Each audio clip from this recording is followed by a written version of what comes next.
Some Saturn Mahadasha phases feel very targeted. It's like life picks one zone and keeps pressing there again and again.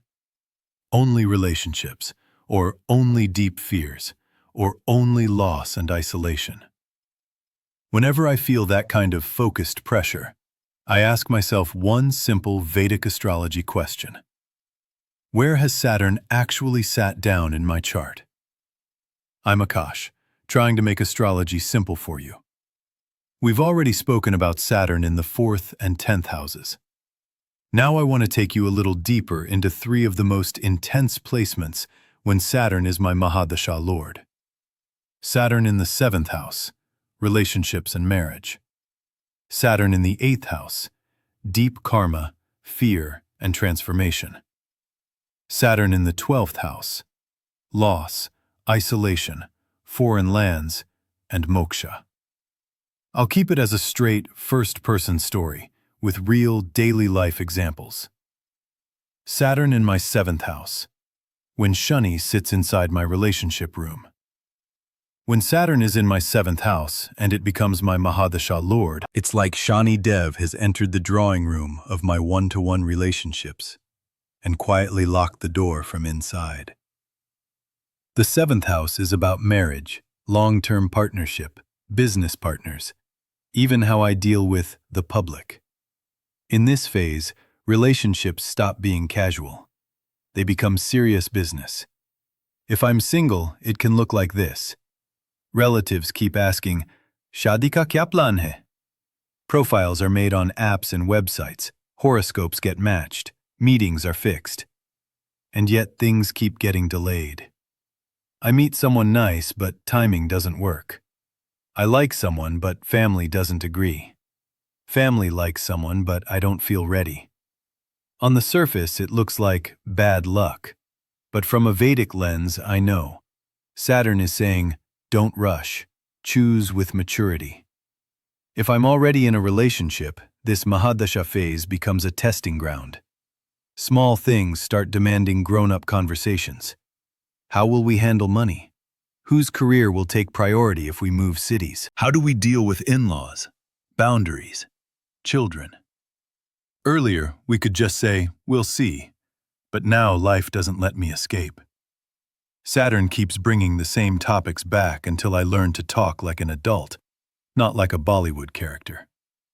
If I'm married, Saturn in the 7th can feel like this. Me and my spouse are sitting at the dining table with bills spread out. EMIs, school fees, parents' medical costs, rent, groceries. We both had a long day, we're tired, and on top of that, we have to make hard decisions. In those moments, I truly see the Saturn color of my marriage. Shared responsibility, less filmy romance, more real teammate energy. Sometimes there can be distance, emotional or physical. Maybe my spouse travels a lot. Maybe we are in different cities for work. Maybe we live under the same roof but feel far for some time. I can feel lonely inside the relationship and think, why is this so heavy? From a pure Vedic perspective, this is Shani Dev in the 7th teaching me commitment over drama, loyalty over excitement, patience over instant gratification. He shows me very clearly where my relationship patterns are immature. Do I avoid hard talks? Do I expect my partner to act like a parent? Do I run away the moment there is discomfort? Saturn doesn't like running away. Under his Mahadasha, he will keep putting the mirror in front of me until I grow. The reward side is also real. If I do the work, this placement can give me very strong, long-lasting partnerships. Relationships that may not be glamorous on Instagram, but that stand by me in real-life storms. Saturn in my 8th house, when I'm forced to visit the basement of my life. Now imagine Saturn sitting in my 8th house, the house of hidden karma, fears, shared resources, secrets, and big transformations. When this Saturn runs my Mahadasha, it feels like life takes me by the hand and says, "Chalo, niche chalte hai." Let's go down to the basement that you've been avoiding. On the outside, my life may look normal, but inside, things start to shake. I might suddenly become aware of my deepest fears: fear of abandonment, fear of failure, fear of losing control, fear about money or survival. Little things trigger big reactions. A small delay in salary, and my mind jumps to, what if everything collapses? A minor argument, and my brain goes to, they will leave me, nobody stays. That intensity is Saturn working through my 8th house. Financially, the 8th shows joint money, spouse's income, inheritances, insurance, loans, family property. So in this Mahadasha, I might have to handle inheritance matters after a relative passes away, sort out complicated family property issues, face tax, loan, or legal complications, take responsibility for shared money with my partner. Picture this. I'm sitting with relatives, bank documents, and property papers on the table. Everyone is emotional, and on top of that, I have to be practical and fair. It's exhausting and uncomfortable, but also deeply karmic. Health-wise, the 8th is also connected to deeper, sometimes hidden issues. I may have a serious checkup, a surgery, or a health scare that forces me to reconsider how I live. It might not always be catastrophic, but it is strong enough to make me ask, what am I doing with this one body, this one life? On the spiritual side, something interesting happens. I can develop a sudden interest in astrology, tantra, mantra, psychology, therapy, healing, occult subjects, past life or karmic ideas. Basically, I start looking beneath the surface of life. From a Vedic point of view, Saturn in the 8th during Mahadasha is like a long tapasya. Face your shadow. See where your fears control you. Go through crisis and come out with more depth. If I keep clinging to old attachments, it feels like suffering. If I slowly surrender and observe, it becomes one of the most transformative inner chapters of my life. Saturn in my 12th house. When life teaches me the art of letting go.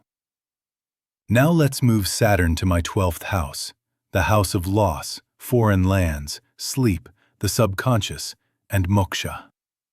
When this Saturn becomes my Mahadasha Lord, the theme of my life quietly shifts to release, isolation, and invisible work.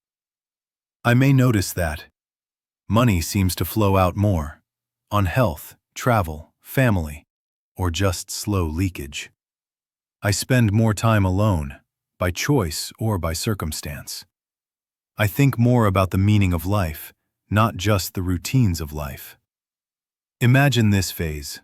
I get a job opportunity abroad or in another city. On paper, it's great. Better pay, bigger brand. But it also means leaving my family, living in a small PG or flat, cooking alone, managing everything myself. In that lonely room in a foreign place, Saturn in the 12th starts his classes. I meet my own thoughts more directly. I realize where I rely too much on others for emotional comfort. I start building an inner relationship with myself. Or another version.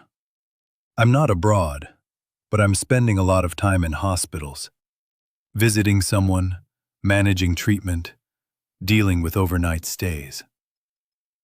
Or I'm working in night shifts, behind the scenes, when the world is sleeping. This is also 12th house Saturn. Hidden service, quiet sacrifice, less applause. Sleep becomes a big theme. I may struggle with insomnia, overthinking, or very strong dreams. My subconscious, all the things I suppress in the day, starts talking loudly at night. If I ignore it, I feel tired and drained. If I listen, I realize I need boundaries. I need rest. I need some inner spiritual anchoring. Spiritually, this Mahadasha can be a huge turning point. I may be drawn to meditation, mantra japa, reading spiritual texts, going to ashrams or temples alone, sitting in silence with myself. I might start letting go of things I clung to earlier. Old grudges, constant comparison with others, the need to prove myself all the time. From a Vedic standpoint, Saturn in the 12th is doing seva at a very subtle level. I will take away what you cannot keep forever, so that you start looking at what can never be taken away. Of course, practically, I have to manage my money carefully, protect my mental health, avoid escapism through addictions or unhealthy habits. But if I handle it consciously, this can become one of the most spiritual and liberating Saturn Mahadasha placements. So when Saturn is my Mahadasha Lord and he sits in these houses, in the 7th, he makes my relationships and marriage grow up. In the 8th, he takes me into my deep karma, fear, and transformation. In the 12th, he slowly teaches me how to let go and look beyond this world. Outside, it may look like tension, crisis, or loss. Inside, it's actually Saturn asking me, are you ready to be more honest, more mature, and a little closer to freedom than you were before? Once I started seeing these placements through that lens, Saturn Mahadasha stopped feeling like pure punishment and started feeling like very strict, very intense, but very meaningful training. If you want to see whether Saturn is sitting in your 7th, 8th, or 12th house, and what kind of story that is writing in your life right now, visit astrology.com for instant astrology.